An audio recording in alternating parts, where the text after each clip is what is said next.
করছেন।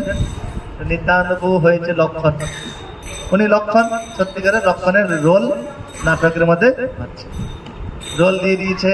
ও হচ্ছে রাম, ও হচ্ছে হনুমান, ও হচ্ছে রাবণ, এরকম করে ও হচ্ছে রাবণের পুত্র মেঘনাদ, বিভিন্ন রোল সবাইকে বাচ্চাদেরকে ভাগ করে দিয়েছে। লীলা হচ্ছে, খেলাধুলা হচ্ছে, খেলাধুলা হতে হতে এক সময় এমন হয়েছে মেঘনাদ, রাবণের পুত্র মেঘনাদ, ও শক্তিশাল নিতাইকে মেরেছে, মানে লক্ষণকে মেরেছে।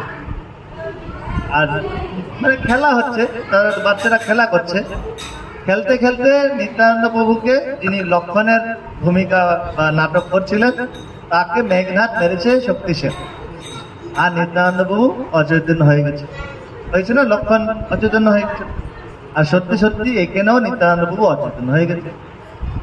অচৈতন্য